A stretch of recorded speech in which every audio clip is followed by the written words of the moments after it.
I would like to welcome everyone once again. Thank you for joining us. This session is organized by the Sana'a Center for Strategic Studies, and I'm very honored to be facilitating it. I am Al-Hamoud, a writer, researcher, and journalist from Saudi Arabia, and I'm very concerned with the Yemeni file and the situation in the country. I would like to welcome everyone for joining us, attendees, and we would also like to welcome Majid Al-Madhaji. He's going to be our first panelist during this discussion. He is the executive director or the chairperson of the Sana'a Center for Strategic Study. We would also like to welcome our second guest, our dear friend Badr Al-Qahtani, who is responsible for the Gulf desk at the Sharq Al-Awsat newspaper in London. I would also like to take this opportunity to express my appreciation for him, for his work, as well as for the newspaper, because that's where I started my career. I'm very happy to be here with everyone. Honestly, what encouraged us to organize this dialogue, it started with a series of tweets. All of us on social media, we all follow our dear friends Majid and Badr, and we were surprised to see a tweet by Majid that I think was, if I could say so, was critical, not in any small way. It was very critical for the Kingdom of Saudi Arabia, and which, according to Majid, had given the Houthis authority and legitimized them after the war had ended and after the ceasefire was announced in 2022, and we started the political process, a political process that has continued for over 2 years now, while we are still awaiting the UN-sponsored roadmap. From Majid's perspective, the Kingdom of Saudi Arabia has given financial and political cover for the Houthis, and so why would and this has always been Majid's position. So why do we expect them, the Houthis, from taking these very audacious steps, especially with what we see now in the Red Sea? The Houthis have become a party to a potential regional conflict, and the United States views the Houthis as an actor or as a belligerent in this regional conflict, as a part of a series of actors or group of actors that are supported by Iran. And so the question is, why are they being given these authorities and this legitimacy? It was a very long tweet. I can't go into all of its details, but you can view it on X, or formerly Twitter. Afterwards, our colleague Badr responded, and I know that Badr and Majid are very close friends, and so when I saw the response from Badr, in which he said that his analysis of the statement by the UN Special Envoy has reiterated the success of Saudi Arabia and the Yemeni government in ending Houthi escalation. And Badr clarified the position of the Kingdom of Saudi Arabia and what that position has been since the war ended. And so he tried to clarify that in a longer tweet that we will not be able to summarize in this introduction. And so I thought it would be an excellent idea for them to have a discussion, one that is organized by the Sana'a Center, and very soon after that we reached an agreement and set the date. And so we welcome you to this discussion. Once again, let us start with Majid Al-Madhaji, especially since he was the one who fired first in this exchange. And so we want to hear from you, Majid. I have a general question for you. Where does this criticism come from regarding Saudi policy towards Yemen after 2021? First of all, I would like to thank you, Iman, for being here with us. Thank you also for welcoming this idea. And I would also like to thank my dear friend Badr. We've been friends for a very long time, and he's someone that whose work and whose perspective I appreciate, especially with regards to the Yemeni file, because he's not just a journalist on the region. He's been very heavily involved and has in-depth knowledge and expertise on Yemen and on other contexts in the region. On this platform, I would like to start off by reiterating two things. This is an opportunity for us to exchange information. It's not for criticism, it's not for debate. I personally believe that what we are missing, especially after a long war, 10 years of fighting, neither Yemenis nor Saudis exchanged their opinions or ideas with each other, and they don't know where these developments have led us. And I think there's a lot of commonalities. Yemen and Saudi Arabia have, I think the longest border the Kingdom of Saudi Arabia has is its border with Yemen. And it is also the longest border for Yemen. In addition to the fact that there are a lot of common in the history and residents, and there has been a very special relationship even before this 10 years of conflict, with all of the opportunities fluctuating for a peaceful settlement. And so this is where I start off from. I would also like to start from the perspective that it's not a criticism, but more of a warning. I believe that Yemen and Saudi Arabia have a common interest, and this the first common interest or shared interest is the restoration of the Republic of Yemen, which plays an important role in the security architecture in the region. This can only be done by curbing the power influence of the Houthis militarily and politically. This does not mean ending them, but leading to a peace process that is balanced, and then reintegrating the Houthis in the peace process, one that is political. It does not seem like the Saudi version of the roadmap will lead to that. And so this is the perspective or the opinion that we differ on, of where this roadmap will lead to. This roadmap, sponsored by the Kingdom of Saudi Arabia, and I say the Saudi sponsored because I believe that the UN role has been very limited, or has been a lesser role, and this roadmap will not lead to the peace that we, at least myself personally, aspire to. And I think a lot of Yemenis agree with that. And why? Because this version of the roadmap and this form of the negotiations will lead to the following effects. First, it will lead to a significant gap, one that will only grow to the gain of the Houthis. And it will also curb the influence and the legitimacy of Saudi Arabia's ally, the internationally recognized government. The one that, even if it wasn't as close or allied or affiliated with Saudi Arabia, but affiliated with the regional security architecture. And so these kinds of understandings and settlements will lead to a further gap in the balance of power. This gap in the balance of power, I think Yemenis are responsible for most of it, because of the war, because of corruption, because of the nature of governance, and also them not being as involved. But Saudi Arabia, as a primary ally, also has a responsibility, and this has led to a number of political pitfalls or steps that has only further politically empowered the Houthis. How? Well, first, the way that the roadmap is structured, it gives a major influence to the Houthis, one that is based on their military influence and not their political influence.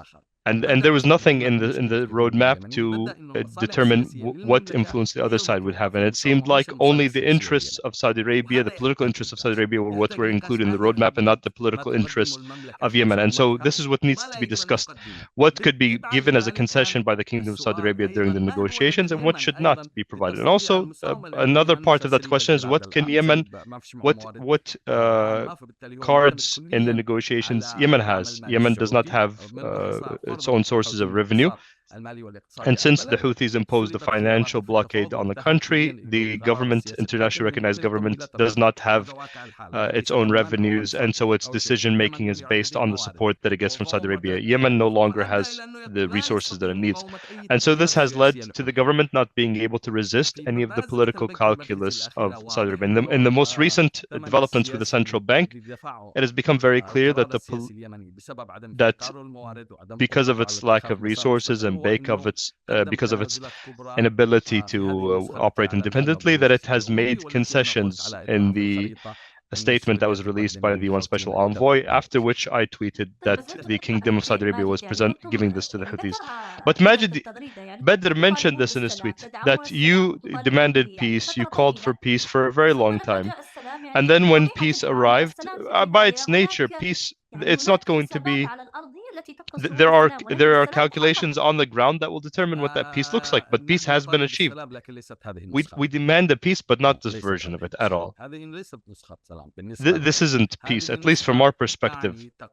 What this means is that this is ending any common ground that Yemenis could build upon, with one group coming to the forefront and taking all power. And it also means continuing crisis, because it will mean that there will be additional interests that need to be taken. No one will surrender to the Houthis. We will only see further fragmentation. And we've seen the political weakness in the internationally recognized government and how that leads to more and more divisions. This is not the only division in Yemen between the north and the south, in addition to the sectarian divides, but there are also divides even within, at the governorate level, divisions within the Yemeni identity. A peace like this means a very ideological group like the Houthis will come out on top, and this will lead to more and more extremist groups rising. A better version would mean that we would recognize the state and its institutions in confronting the Houthis and help lead to something that everyone can be involved in. We'll go back to and continue explaining it, but if we could first hear Badr's opinion. Badr, I think you have a response to what Majid has said.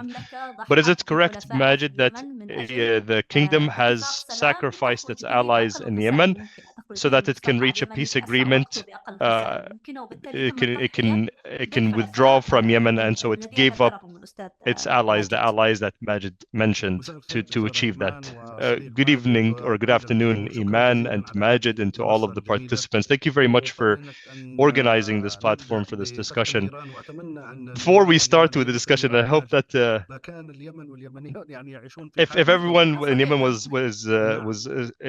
like Majid in their criticism, then I think the situation would have been much easier to deal with. But before we start the discussion, I wanted to say that I hope that the Sana'a Center can continue to support these kinds of dialogues, these discussions, ones that are well-intentioned, are based on expertise and knowledge, and with mutual respect, whether my own respect for Majid and the center or for any other participants, as well as the respect that all Saudis and Yemenis and residents of the Gulf have for each other and for these kinds of discussions and dialogues that could help, maybe even inform even just one person, because this is better than exchanging accusations and having attacks and counterattacks.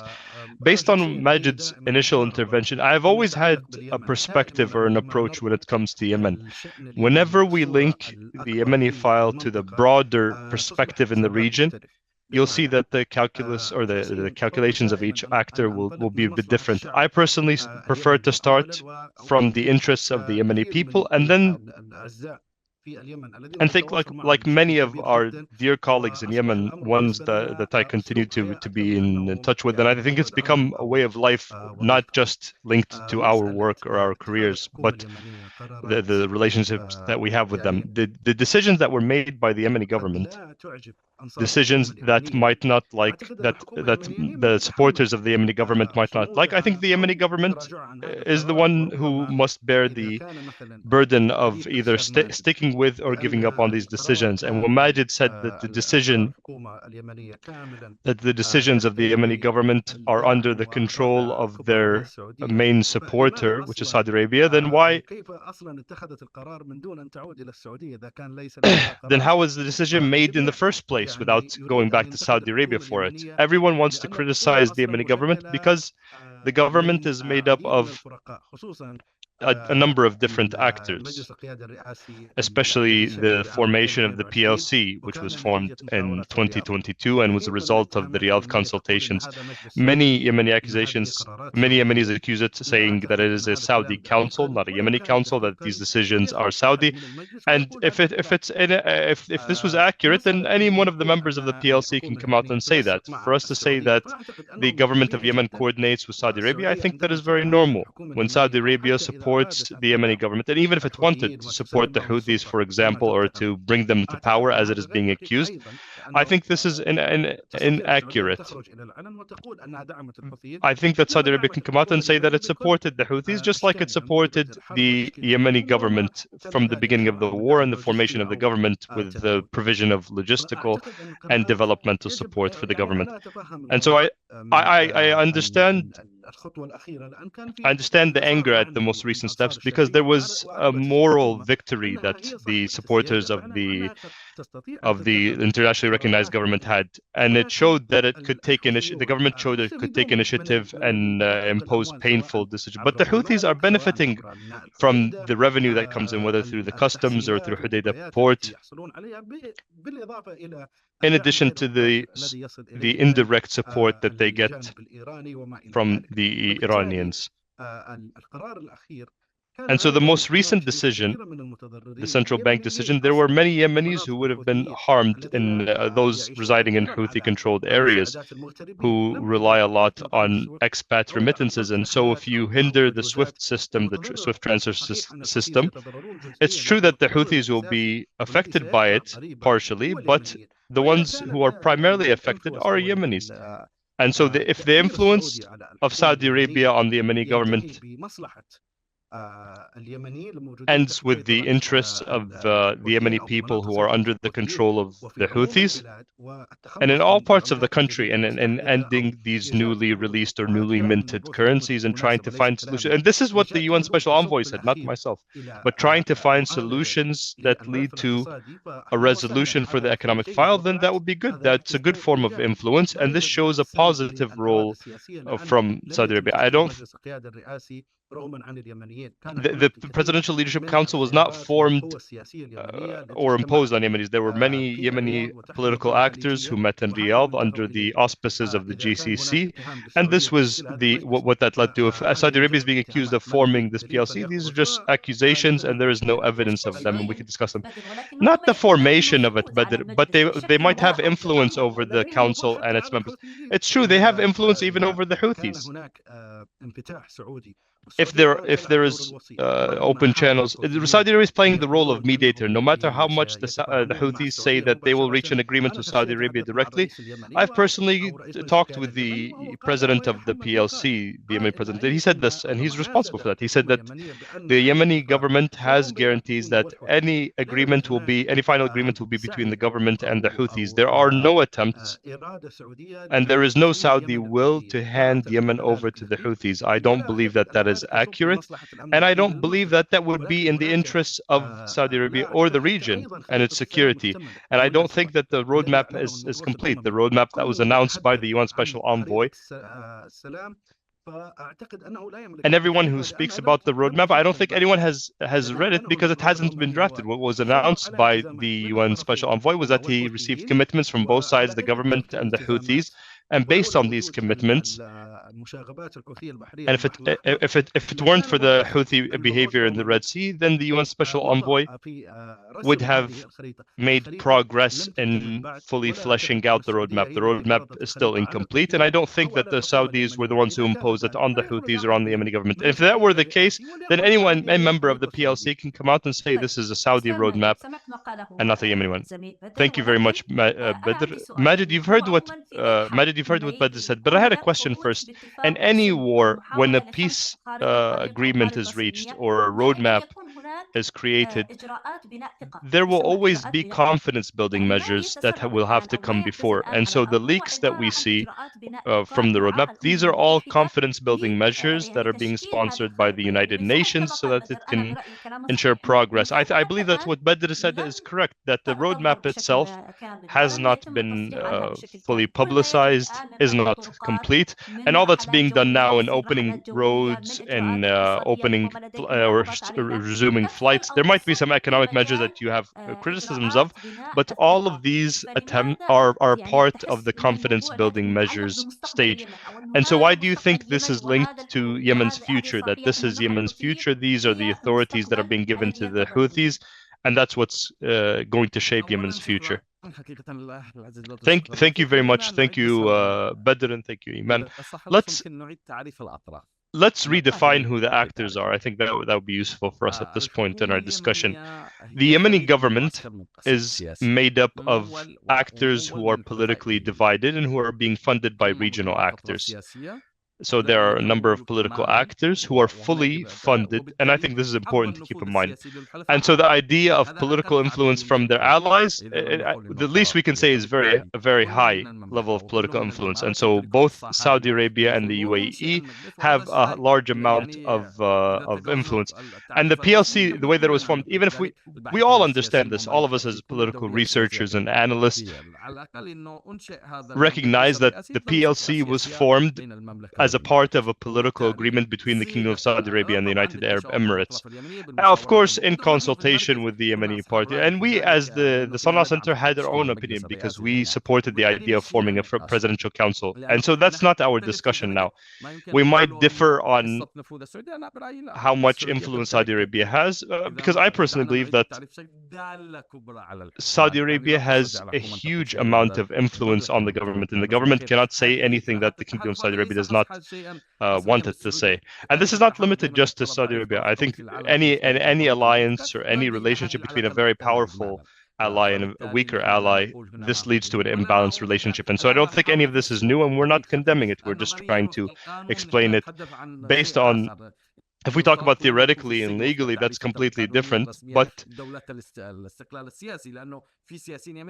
there are Yemeni politicians who receive paychecks from other countries, and so legally that is completely criminalized. But that's not what we're discussing here. We're saying that there is a political alliance led by Saudi Arabia that is leading this process, and I believe the estimates of the Kingdom of Saudi Arabia, because of its own national security and what it views the situation in Yemen, they started working towards a roadmap. You say that we don't have the roadmap, but there is a roadmap. It has been publicized. It has 3 stages. The first is an economic with concessions, and then a promise that if these concessions are given, then the Houthis might make the concession of participating in negotiations. This has been discussed. It has been presented to the members of the PLC, and so there is a very clear roadmap, and it isn't incomplete. We have 2 main problems. First, we believe that the concessions that were given in the first stage, there were a number of political and financial concessions given to the Houthis, and we think that this will only lead to growing imbalance of power between them and the internationally recognized government, and this will only lead to further fragmentation.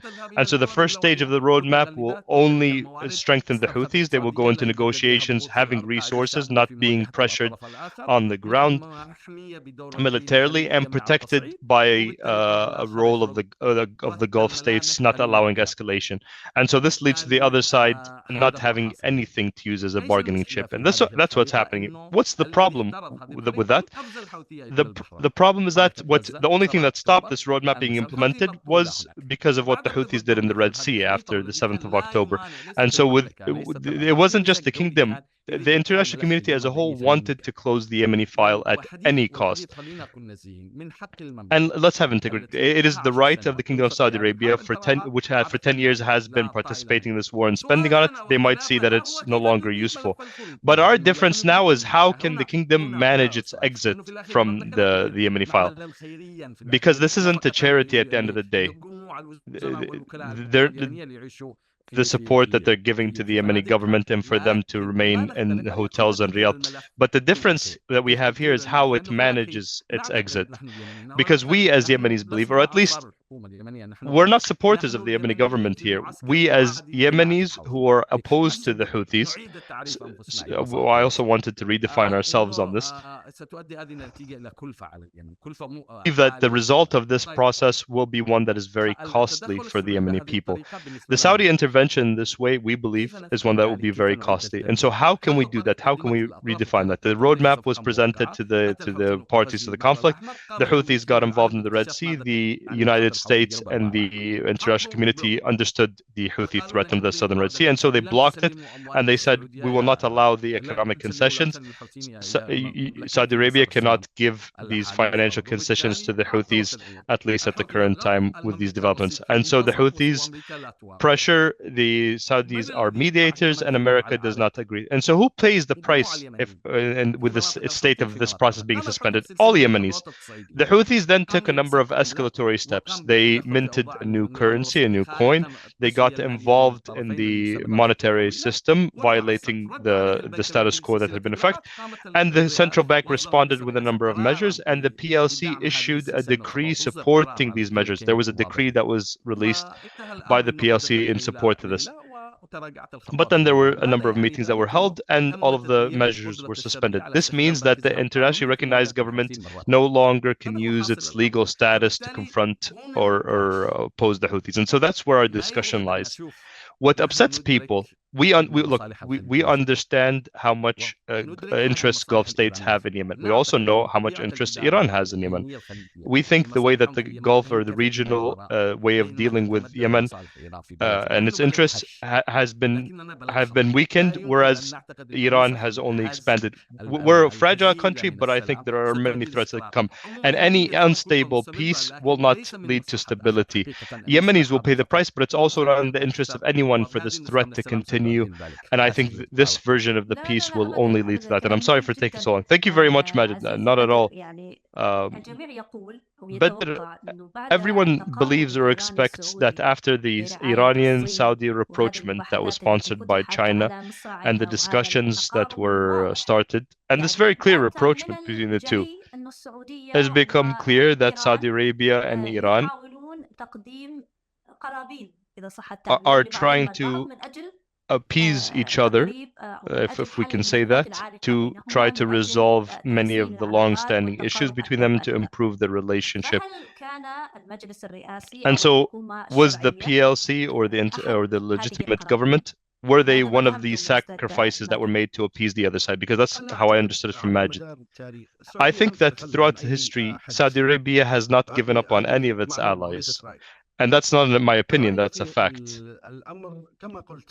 But my own analysis of it, like I've said before, and if you'll allow me to repeat it again, I do not think that peace, there haven't been details about what that peace process will look like. That's based on my perspective and others. And again, that's not my own opinion. What we've heard from any special envoy when they talk about a peace, they talk about a comprehensive, just peace, one that is unconditional.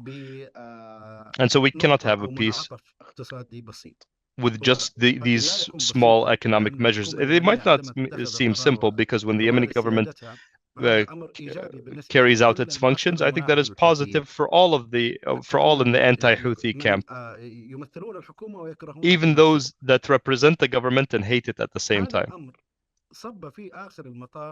And this leads at the end of the day or this was welcomed by the United Nations and by the international community, and even the Americans who are fighting against the Houthis, or they have skirmishes with the Houthis in the Red Sea, have not clearly come out and said that they support these measures being suspended, but they supported the return to the economic discussions. With regards to the gap between, or the imbalance between the Yemeni government and the Houthis, that's been there. And there are more differences within the government than actually unified positions. And so the members of the PLC and the actors they represent have differences. And so the regional mediator does not have the luxury of a good option. There's only a bad option and a worse option. Sometimes the bad option might be the only possible option. There might not be the possibility of an ideal, optimal option that we can convince the Houthis with to have a participatory system of governance based on the Scandinavian model. We need to be very realistic. And like my dear friend Majid said, at the end of the day, this is not a charity. These are international relations. And in international relations, there are no permanent friendships and there are no permanent animosities. And so these interests are what govern the relationships, and also the determinants for each one of these stages. There are things that are a given, and like I've said before, I have not seen that Saudi Arabia has given up any of its allies, and even some of its allies, and they might differ in their opinions. They might not be in line with its own political tendencies. But since the coalition led by Saudi Arabia has gotten involved, and since 2018, efforts to achieve peace have been supported. No offensive military operations have been announced, and since 2022 there have been efforts by Saudi Arabia to maintain this de-escalation, and I believe this de-escalation succeeded because there was no written truce agreement that was signed. In the previous truces that had been signed, they would always be violated, including the truce that had continued for a very short period and then was suspended. But this de-escalation, I think, has continued on the ground. And if one of the results of the results of that would be for the for Saudi encouragement to take these kinds of steps, when we look at it from a broader perspective, when we look at the bigger picture, we'll see that those who benefit from this are the Yemeni public and the politicians who will participate in the negotiations. Majid might say that this peace process will lead to the empowering the Houthis. But if any decisions, any positive steps are made, and if everyone sits down at the table together, then everything will change. I don't think that there's any direct support given to the Houthis, and I haven't heard of any of that.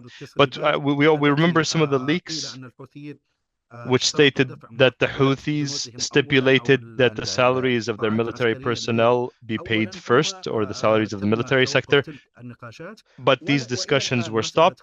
And even now, the issue of the roadmap, and I'll repeat this once again, it is still a draft that is still pending, and no roadmap has been approved. And if we ask the UN Special Envoy, he said this himself, that he will work on drafting this roadmap based on his meetings and consultations with Yemeni actors and based on the commitments of the two parties to the roadmap, which are the Yemeni government and the Houthis. Thank you very much. Majid, political or real politics, I think, makes us recognize that the Houthis have remained on the ground and they've continued to fight, and that there was no one who was fighting against the Houthis at this time, whereas the Yemeni government was in Riyadh at the same time. And recently it has moved to Aden, that is correct, but it operated from abroad. And so naturally, anyone who tries to govern from abroad cannot expect to return to Yemen and find everything as they left it. Things have changed. I'm not comparing, but if we look at, for example, Syria, if we look at the Syrian coalition abroad and the Syrian government based in Damascus, at the end, after all of these years, we found that little by little, the Damascus government has started to regain recognition and authorities.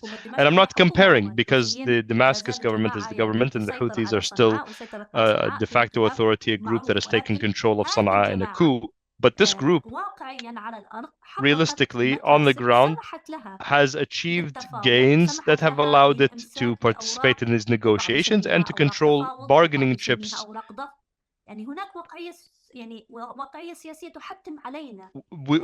This political reality forces us to recognize that the two parties or the two sides of the conflict will not be equal in any peace agreement because of this difference. Well, look, I agree with that, with your approach or your approach to it.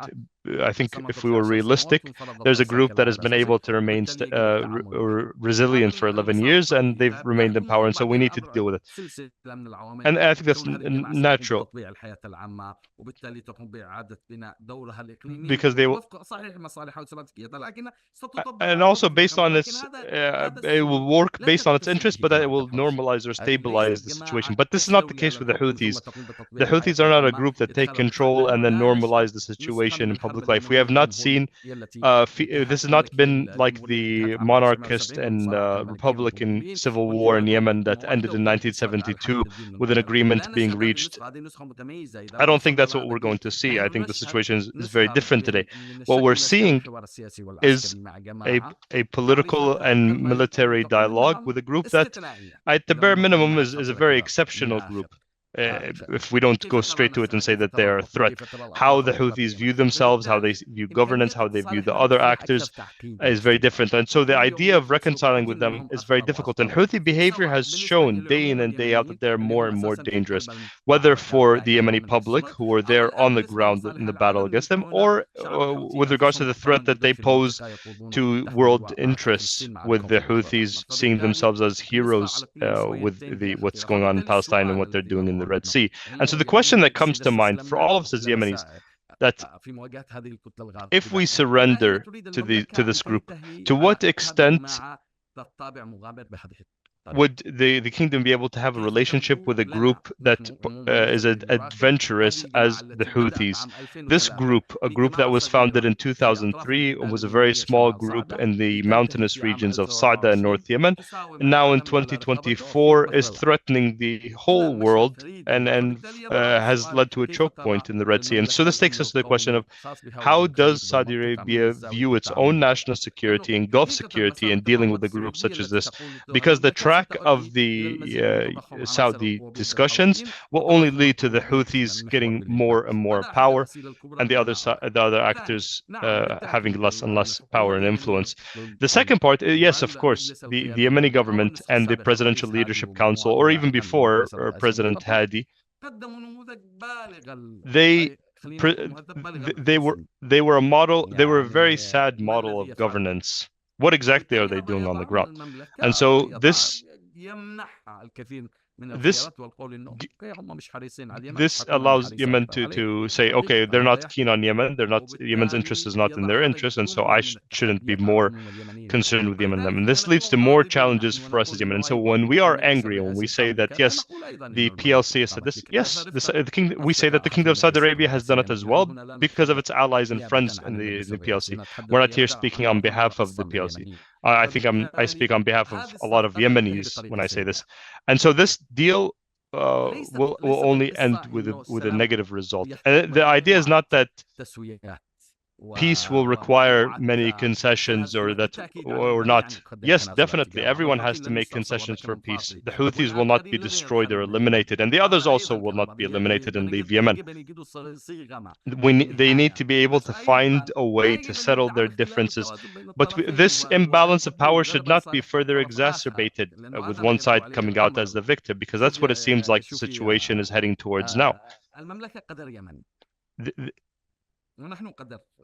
I think at the end of the day, our relationship was fate. But the way that what ends up happening in Yemen is very important for the Kingdom of Saudi Arabia, just as it is important for us as Yemenis in this new round of diasporas. And since the 1940s, this has only been continuing, and so we'll continue to see what happens on the ground. But let me differentiate. The United States was not happy with the. Let me remind you of the most recent thing the most recent statement by the UN ambassador to the UN, U.S. ambassador to the UN. She said that peace in Yemen is not close, and that this was her exact same comment when she commented on the briefing of the UN Special Envoy's briefing. The role of the UN Special Envoy in his office has only decreased and gotten less important. I'll remind you the announcement of the decree by the UN, or the statement that they released. He said, we were informed by the Yemeni actors, not that the UN Special Envoy himself adopted this, but they said that he was informed that the Yemeni actors had reached an agreement on the central bank. There has not been any political dialogue between the members of the PLC or the leadership of the central bank, and the discussions would be on one side, and the settlements were going in a completely different direction. You know what's worrying about what happened with the central bank is that many Yemenis have started to see that this is the first form of the peace agreement that will be imposed on them without taking their opinion even into consideration. This is just the first attempt where they will be forced to agree to something that they have not participated in. And so they've seen this has been tested.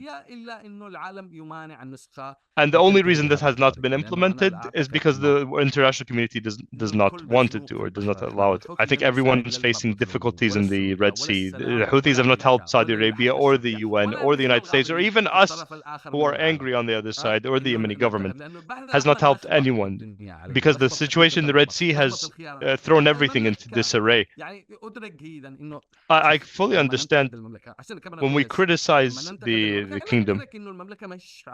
I understand that the Kingdom of Saudi Arabia does not love the Houthis and does not see that there's any way that they can work together. But I think that its estimates of how to deal with it is where we differ. But I fully understand that they're not natural allies. I know that its natural partnership is with the more normal actors in Yemen that had always been allied. But historically, Saudi Arabia has fought groups in Yemen and then allied itself with them. Yes, definitely, that could happen. And we're going through the same cycle once again.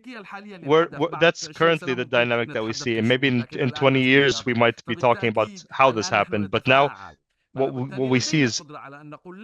But now we are still engaged. We're not talking about history, and we can say no. Not all of us, at least some of us, can say that they're against what's happening. But maybe in 20 years, you and I can have a cup of coffee, you and Badr and I, and talk about where this ended up leading. Thank you very much. We go back to Badr. I think you've heard everything that Majid said. But Majid has said several things that I think have been very interesting to me. But one of the most prominent, most important things, at least from my perspective, he spoke about historically how Saudi Arabia might have fought against actors in Yemen, but then they became their allies. And history, some are saying history is repeating itself. But do you think a group like the Houthis, no one can expect what they are going to do tomorrow? No one can predict what they're going to do. They're a group that is always very surprising in how they behave and their responses. And so does Saudi Arabia believe that they can be a part of Yemen, or even the part of Yemen that will have influence in the country?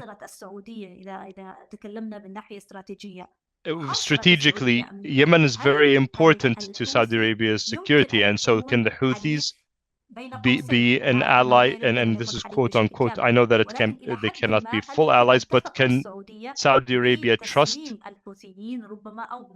or allow giving the Houthis getting these authorities or this legitimacy that makes them more important on the international stage and allows them to continue doing that? Does Saudi Arabia trust or have the ability to give this confidence to a party such as this? And I mean the Houthis by this. I think that Saudi Arabia, its concern with the Yemeni peace process is not in deciding on the substance or the determinants of what the Yemeni state would look like. At the end of the day, this is a decision that will be made by Yemenis. The role of Saudi Arabia as a state, and based on its influence, the influence that it has on everyone, and it's being open to everyone, including the Houthis, requires it to bring everyone together and achieve peace. But the idea of trusting or having confidence in one group or the other, I don't think Saudi Arabia has ties with these with groups such as it, let alone the Houthis. But Saudi Arabia being open to the Houthis is the same that it has done to the STC, for example, or the GPC, or the Islah Party, or the socialist parties.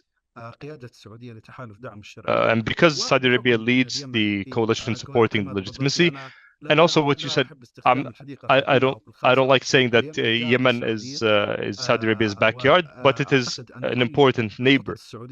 And all of Saudi Arabia's plans for its economy and for its development, I don't think Saudi Arabia wants to get to the point in 2030 where it has a neighbor that is suffering or has internal problems that will naturally affect the situation in the kingdom and its neighbors. And so based on that, I think that Saudi Arabia manages its international relations first to ensure regional security and also the interests of the Yemeni people, because the interests of politicians will change, but what remains the same are the interests of the people, and the relations that states have with peoples are the more permanent or sustainable part. But supporting leaders, and I think I think this is the old way of thinking. We're now dealing with Saudi Arabia that is much more pragmatic, much more quick to function, one that does not look backwards at all. And based on that, we see that there is a policy of trying to end or settle all disputes and to ensure the prosperity and development of the region. There's also a lot of more openness to other actors. We've seen that Iran requested rapprochement or restoration of ties, and we saw this. We saw how Saudi Arabia is opening its relationship with Iraq, regardless of who is in power and who is the party or actor out of all of the different components who is governing Iraq at the time.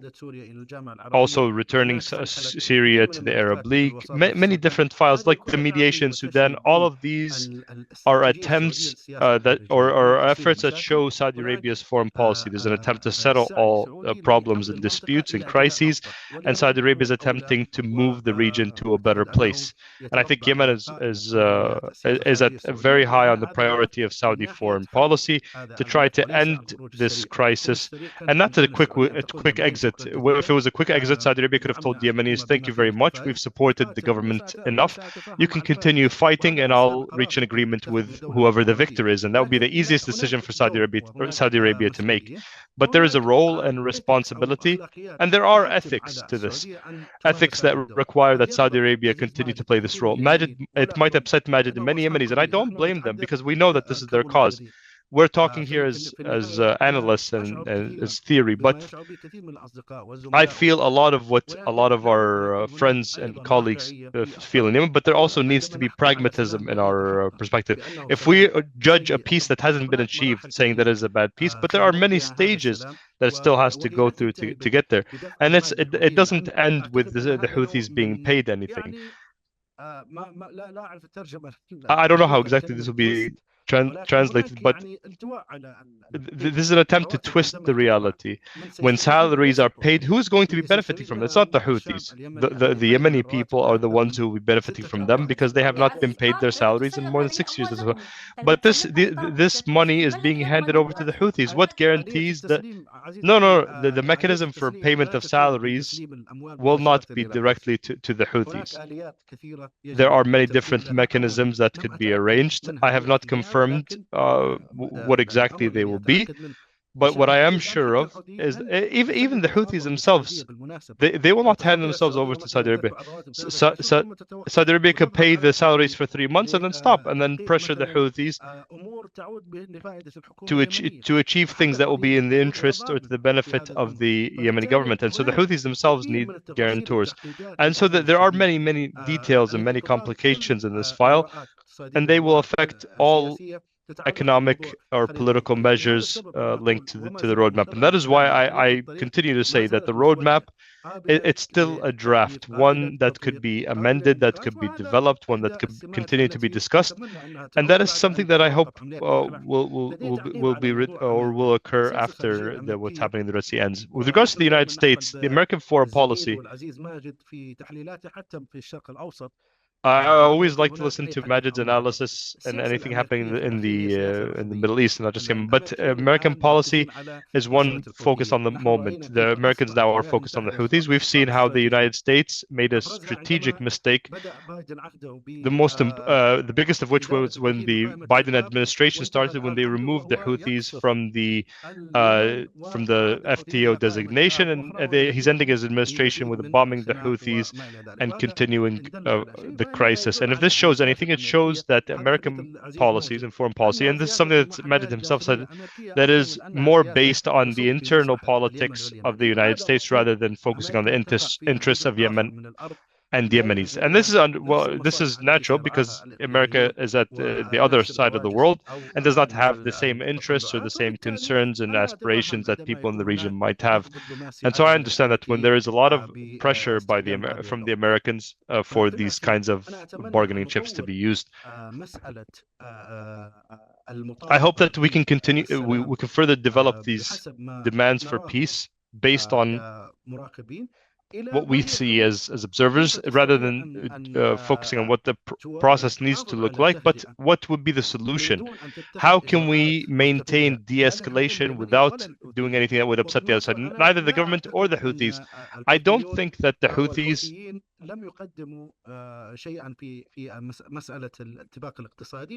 don't think that the Houthis have not made any concessions. There are going to be meetings that are going to be led by the UN Special Envoy's office. And I think that there were concessions that were made with regards to the most recent currency that was minted, and there were also an attempt to show good intentions by the Houthis to participate in this discussion. And I personally, Badr al-Qahtani, will not trust the Houthis, but who am I or who is mad? At the end of the day, there are 35 million people who deserve that we continue to work towards peace, to achieve peace, and to give this peace an opportunity to breathe. With the issue of the government continuing, and if it continues with this economic pressure, I don't think Saudi Arabia has sufficient leverage over the Houthis to stop them from carrying out attacks on the Yemeni government. And the idea of returning to military operations and return to war and this bloodshed and destruction, I don't think this is a demand of any Yemeni, especially after 10 long years of war. I think the options, these might not be the optimal options or the best options, but there are always bad and much worse options. And I don't think the region could bear a return to these worse options. And so at least trying to use taking advantage of these opportunities to invest them, to improve the situation, and that would be much better than leaving the situation or leaving it as is, or leaving it to head towards an unknown reality. Majid, I think I've liked what Badr has said, that this is what's possible, this is what is available, and that we can try to build on that. And that's the reality. It might be a painful reality, I know, but that is the reality. But this painful reality takes us back to a stage of a few years ago of who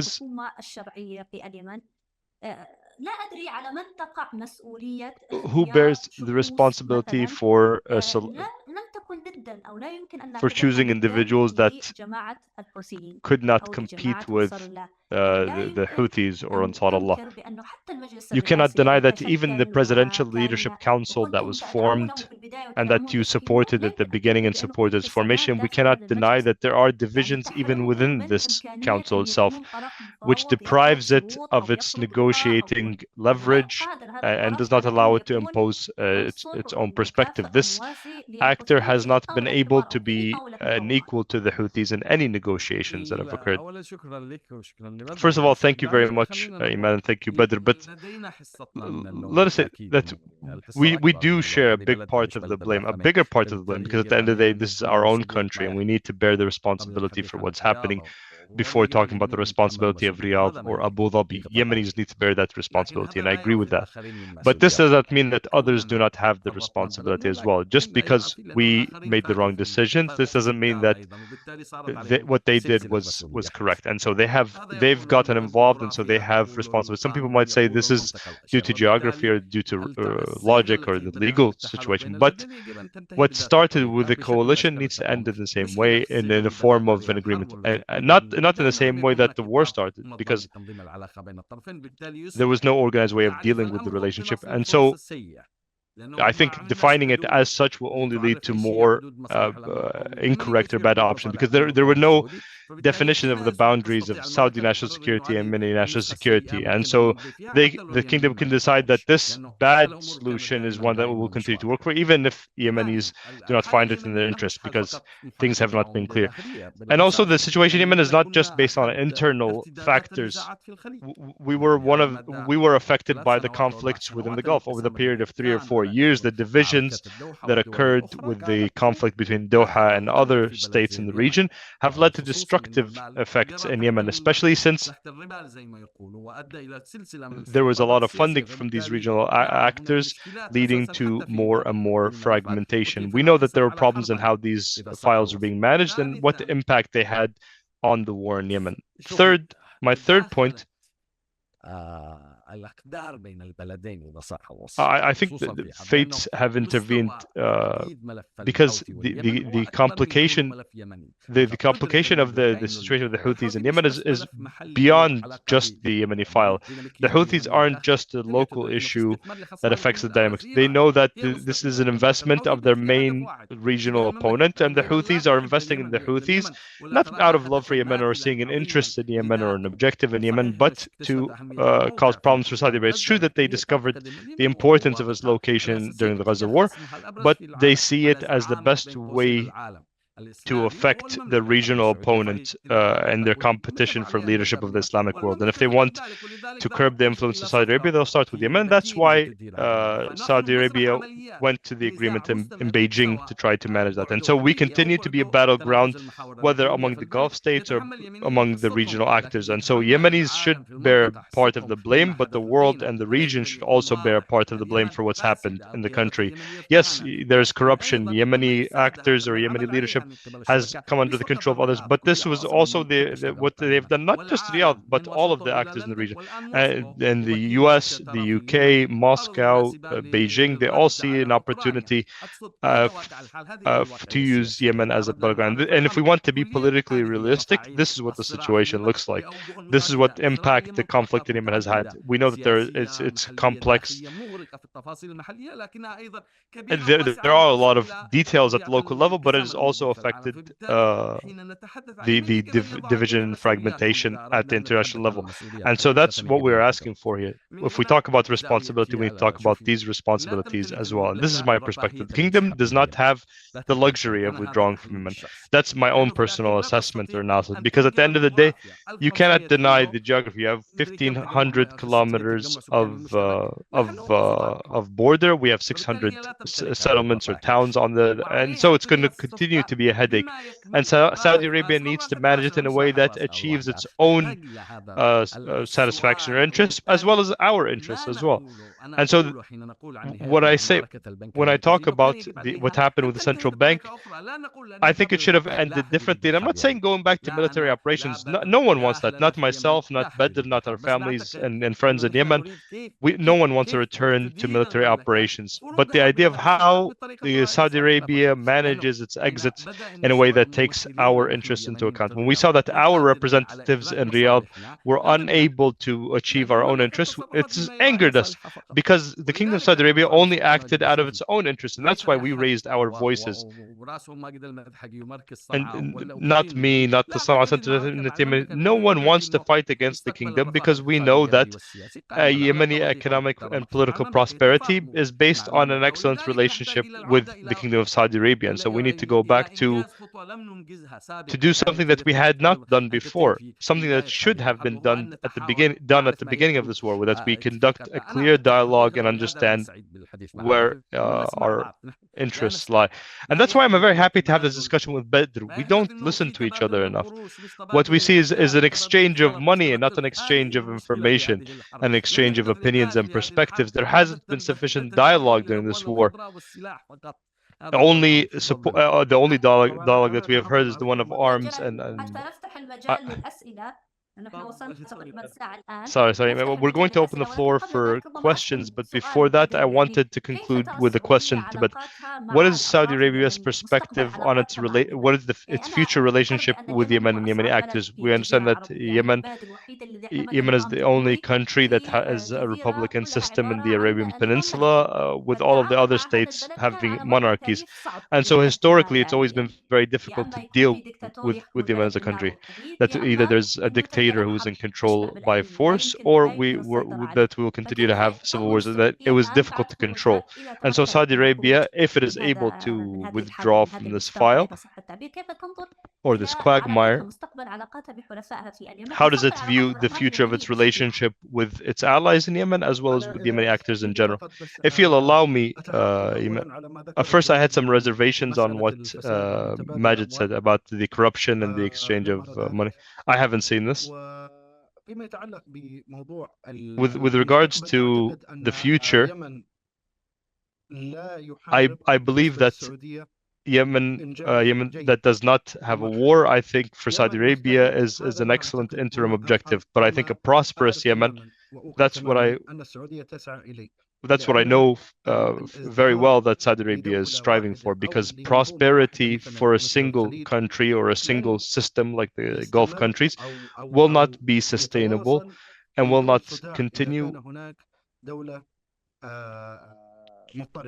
if there is instability in a country in the region. Any country that has its own internal instability, this will affect not just Saudi Arabia, but all of the surrounding countries as well. So it's in the interest of Saudi Arabia, in the interest of the Gulf countries, for the situation in Yemen to improve and for there to be prosperity. How this is achieved, it could take a long time. It could be very difficult. It might upset some actors, but at the end of the day, if there is a will and there's insistence, and as a part of a broader policy, one that strives, like it is doing now, to settle all files and ensure that we don't go back and try the same things that we've tried before. And that's very important because it reflects the Saudi foreign policy. And that's what we've been seeing. At the time, Saudi Arabian foreign policy plays a very important role on various files in the region, or various crises and conflicts in the region. Okay, we'll open the floor for questions now.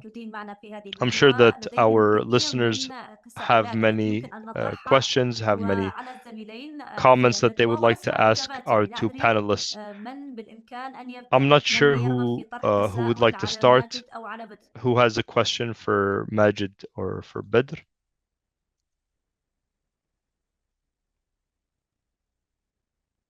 أيوة الأستاذ مصطفى الجبزي. Mustafa Al-Jabzi? لا أدري كيف ممكن أفتح I don't know how I would be able to unmute you. I think they'll unmute him. مصطفى الجبزي عنده تساؤل نبدأ معه. Mustafa Al-Jabzi had a question. Could you please unmute him? Can you hear me now? Yes. Thank you. First of all, I would like to thank you, Iman, for your facilitation of this debate, and I would like to thank my two friends, Majid and Badr, for their time and for their transparency in the discussion. I believe that there was something that wasn't discussed during the session, and it is the context that led to the Yemeni government suspending the measures that it had been put in place. There was a very clear threat from Saudi Arabia to by the Houthis in Saudi Arabia, where they threatened striking Saudi banks and ports and airports. There's a very clear threat. And this shows that Saudi Arabia was not in the role of mediator, that it reconsidered its options, and it pushed the government into a position where it was unable to even defend or continue implementing these decisions. And there hasn't been a very clear explanation of why was this done. Was it done because they were able to get concessions, or for other reasons? And secondly,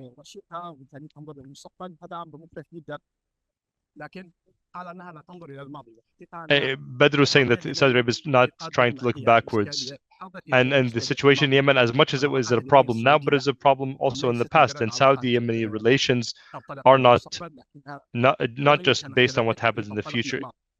It is based on the past relations. There's a geopolitical memory of this relationship, and we've seen how the Houthis have revived many of these previous conflicts with the conflict.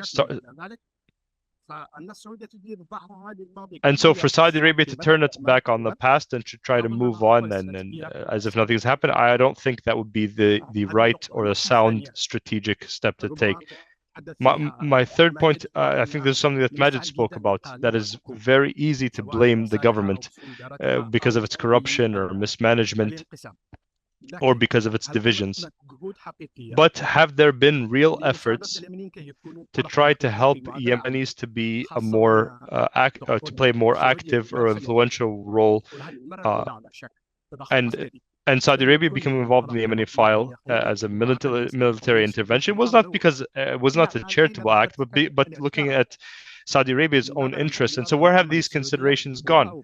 Why has Saudi Arabia and its allies not worked to try to find a legal status for this intervention, one that maintains their rights in the future and ensures that there will not be any problems because of this in the future. I mean, there was a very clear mistake in managing the Yemeni file by the coalition, and the responsibility now, even pragmatically, requires that we rethink this or review what's happened. And then my final point, and I'm sorry for taking so long, 10 years of conflict in Yemen has yet to lead to any real exchange of ideas. Like Majid has said, our brothers in the Kingdom of Saudi Arabia don't like anyone who tells them no, and this is unfortunate. They want someone who only tells them yes, and so they've collected or gathered a large number of political or media or intellectual yes men. There cannot be any work on this very complex issues without taking into account the different ways of thinking. There aren't think tanks, for example, that were not set up on both sides. There aren't any real specialists, at least at the institutional level. I recognize Badr and there are a few others, but these are more individual cases and not institutional cases of trying to build expertise on both sides. Okay, let's hear first a response from Badr. He might have some answers to these questions, and then we'll hear Majid's answers. But first, with regards to the threat by the Houthis and even the Sana Center, I criticize them because in one of the reports, I have a criticism because in one of the reports, they said that Saudi Arabia pressured the government because it wanted the success of Vision 2030. I think this is incorrect for a very simple reason. Vision 2030 was announced in 2016. Saudi Arabia has welcomed more than has been targeted by more than 1,400 ballistic missile attacks and drones that have targeted very vital areas, and it's been able to destroy more than 96% of them, and 4% either landed without striking any target or targeted non-vital facilities. The major strike in Al-Kharis was not from the Houthis anymore, and they delayed their adoption of it by 5 years, and they did not want to adopt it because at the time they paid the price for this response, and they had not been behind the attack in Abqaiq. And so I think Saudi Arabia is a very large country, one that has the sufficient military capabilities to defend itself. And I've seen the most recent defense strategy by the coalition, which led to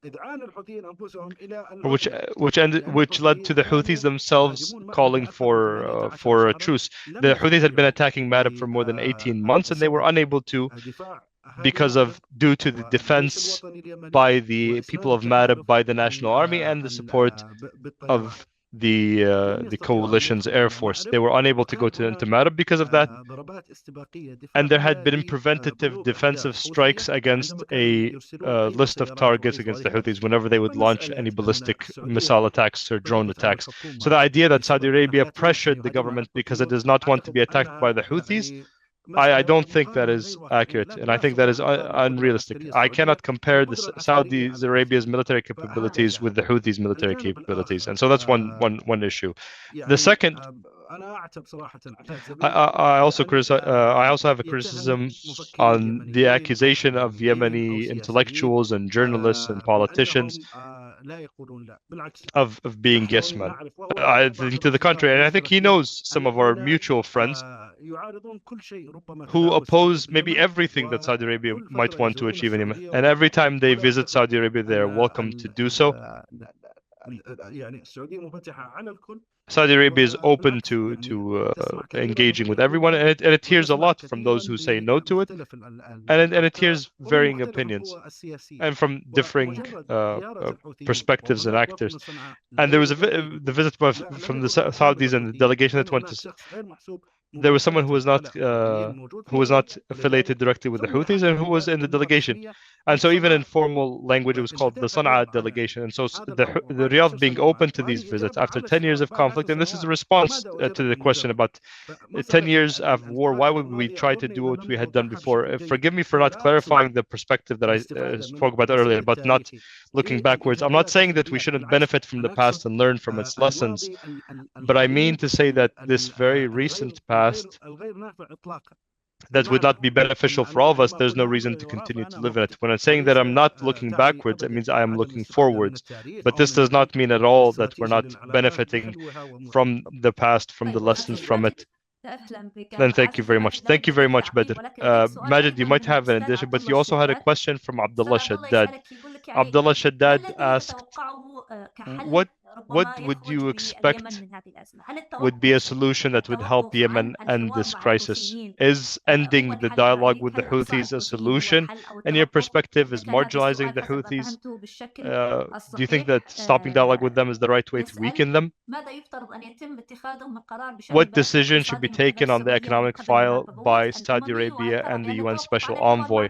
And do you think that stopping the dialogue with the Houthis is the right way to weaken them? What we're demanding is not an end to dialogue with the Houthis. What we're demanding is not giving in to their demands. And that there's a difference between that. I think there definitely needs to be dialogue. I believe that there needs to be dialogue based on a very clear foundation, especially when it comes to the issue of the central bank. I think that it should not have ended with the military operations. I agree with Saudi Arabia that we must not go back to a resumption of hostilities.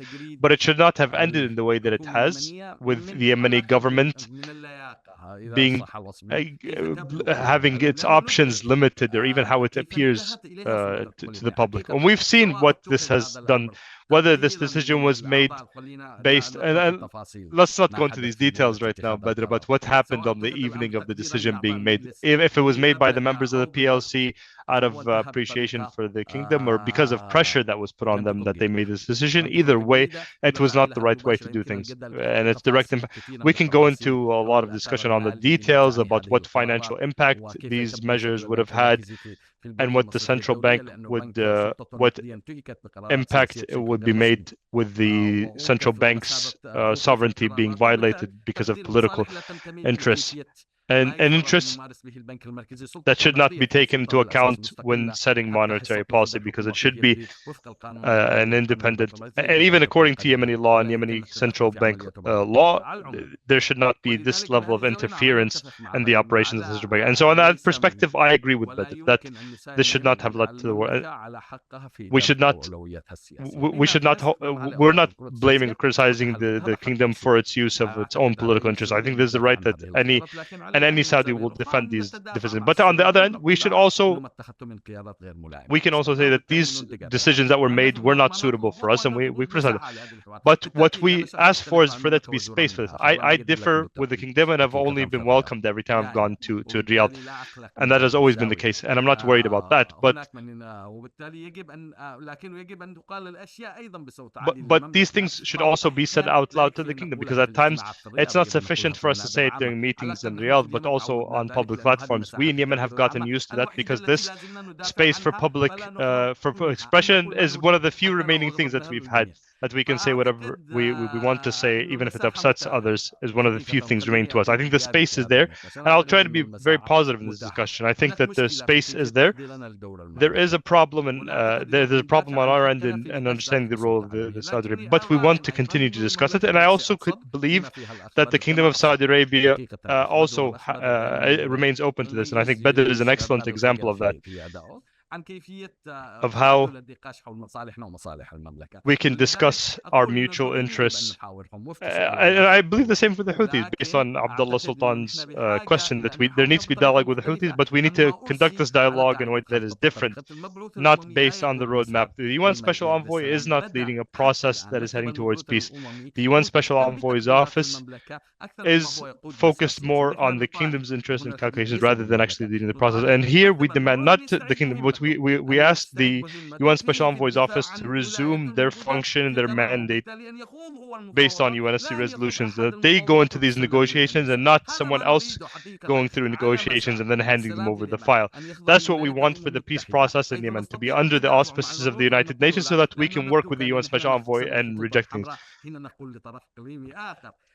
Because it's easier than doing that with the region. And I don't mean you by that, but I mean to say that the political process must be open for discussions and not through back channels. What Mustafa said is important. We need to speak about this out loud, and that the Kingdom of Saudi Arabia is not the only one to be blamed. There is some blame to it, but Yemenis also have made mistakes, and I think that's what's so healthy about these kinds of decisions. Sorry, if you'll allow me to respond to that, Majid. I think that, and I'm very sure that the UN Special Envoy's office and all of its employees are working very seriously to achieve that. And I don't think that the idea was that it was handed over to them, even if we want to try to simplify it as such. there might have been some commitments or obligations that were handed over, but the work that the UN Special Envoy's office is doing and the risks that they're facing, whether they are UN employees in Sana'a, and I wanted to convey a message here, a message of solidarity to the families of the UN employees and organization employees who were detained. I hope that they are released soon, and I hope that there is also pressure to secure the release, and that they are a part of these confidence-building measures. And if the Houthis want to show good intention to the rest of the world, they need to release them because their work is purely humanitarian, and I do not believe that these accusations against them are true, of them being spies. You mentioned the UN Special Envoy, but there was a question. There were some questions from the participants about what is the timeline for the roadmap to come out to the public. I think this question needs to go to Washington and London more than it is to the UN Special Envoy, because as we've seen, all of the statements by the Americans, I've personally discussed this with the former British Minister of the Middle East, and that they will not allow the Houthis to make political gains while they're doing what they're doing in the sea. And this is how I understood it, and Majid can correct me if I'm wrong. Yes, that is correct. Okay, Majid and Badr, there are also a few questions about how will this significant divide between the two nations, between the Yemeni people and the Saudi people, be dealt with after many long years of conflict? How can we redefine Yemeni and Saudi relations at the political? We spoke at the political level, but even at the social level, how can we redefine the relationship between the two countries after these years of conflict? I don't think that's a point of discussion, to be honest, Iman. I think this question is I think that the ties are much deeper than for it to be affected by politics, the very long-standing ties. There might be some times of excessive nationalism, but I think at the end of the day, there are very, very close ties and relations between the two countries. And Yemenis have always been welcomed in. There might be some discussions about some of these measures, but for a very long time there has been a very close relationship. And so this question, I has anything to do with our own discussion today. I had a comment on this. I fear for the Yemeni social fabric and the Yemeni settlement more than I fear for the Yemeni Saudi settlement. And so that's the question that many of the participants have been asking. That do you think Saudi Arabia will leave the Yemenis to deal with their fate in light of these divides? And what will the relationship between the Yemeni actors look like? And will Saudi Arabia leave Yemen to deal with its future on? So I don't think that Saudi Arabia will ever give up Yemen, not from the perspective of development or even logistics, even after the crisis ends. And that's what we've always learned from history. That at the end of the day, this is fate that made us neighbors. We might change our tactics, we might change our approach to international relations, but like Majid has said in the past, we can't change our geography. And so I think that will continue to be a major determinant of the relationship. So sorry, Majid, go ahead. I think this is one of the realities of the war, that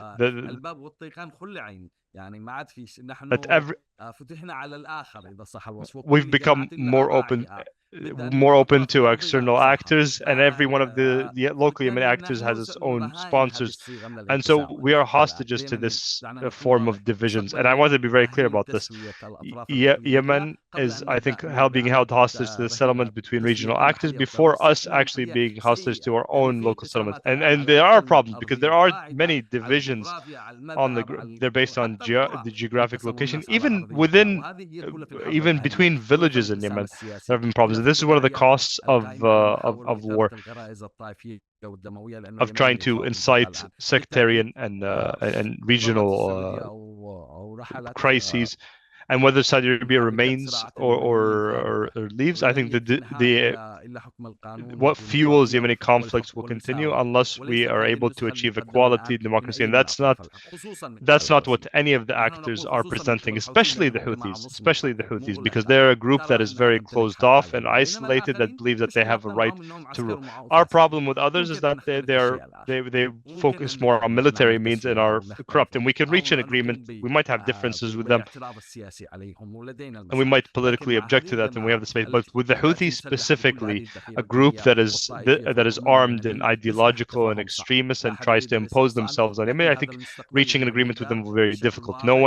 We cannot exterminate them, but this needs to be a very clear part of what that would mean. Everyone has the right to be represented, and regional actors will need to have to end their direct support of Yemeni actors.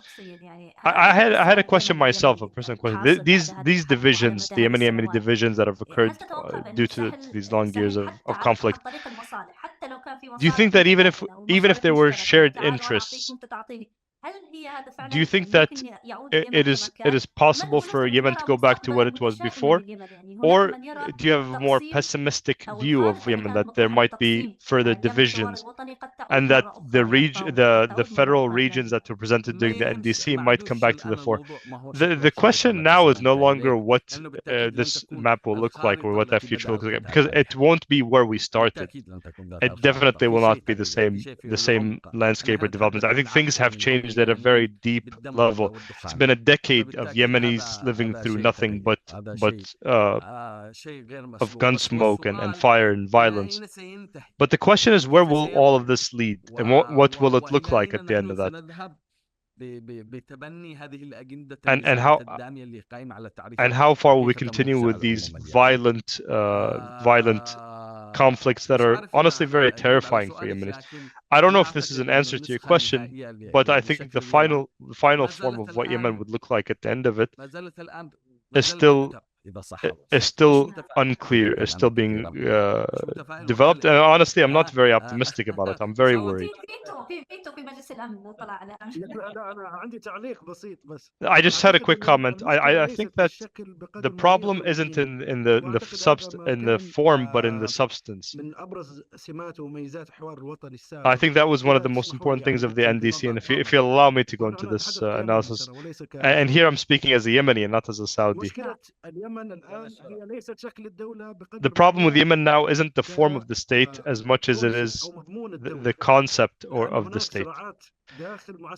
Because there are conflicts even within the anti-Houthi. There are even conflicts within the Houthis themselves that might not come to the forefront, but those who are very close observers and analysts of the Houthi movement, like Majid and many other Yemeni researchers, might know more about this. But I think the challenge, there are southern demands that cannot be ignored. There's also a de facto situation, even for those who do not agree with it. There's a de facto situation that would need to be dealt with politically in a way that appeases all of the actors, in a way that is peaceful and legitimate, outside the scope of violence. And unfortunately, this has been one of the easiest way to make political gains. But I think the main Yemeni problem is the substance of the state, and then the form of that state. And I think that will be easy to deal with if there's an agreement on that. I think Majid and I could discuss it and reach an agreement on that. Yeah, hopefully we could. I don't know how to thank you for your time for this discussion. I enjoyed facilitating this session greatly. I enjoyed hearing both sides and both opinions, and also the questions from our participants. Thank you, Sana'a Center, for hosting or facilitating this session on the political realities and the future of the political settlement. Thank you, Majid Al-Madhaji from the Sana'a Center, and I would also like to thank my dear friend and colleague Badr Al-Qahtani, who is responsible for the Middle East or the Gulf desk at Al-Sharq Al-Awsat. Thank you all very much, and I hope to meet you again in Paris or London or Cairo or anywhere else we happen to be, or in Sana'a. Yes, or in Sana'a or in Aden. Thank you all very much. Thank you, Iman, for your time. Thank you for facilitating this. It was an honor for us, for you to be involved. I was also very honored to have Badr here with us. I think any space that allows for dialogue is something that we agree with and support. I think this is an excellent start for Yemeni-Saudi dialogue. Thank you very much for your role as a facilitator. And despite the difficulties, I think it was thank you very much also for your generosity, Badr, for being here, for your time. Thank you all very much. Thank you very much. Thank you for hosting me. Thank you, Iman, for facilitating this discussion. And I hope that this is not limited just to Saudi-Yemeni dialogue, but also Gulf Yemeni dialogue. And I hope that it doesn't stop with just political dialogue. There are many others who have ideas on development, ideas on supporting the economy, and even supporting small and medium enterprise. And I believe, and I'm very confident that the Sana'a Center and other Yemeni think tanks and NGOs are able to organize these kinds of discussions. And I personally support this idea and encourage it. Thank you all very much. Thank you to all of the participants and attendees and to our panelists. Thank you all very much, and goodbye.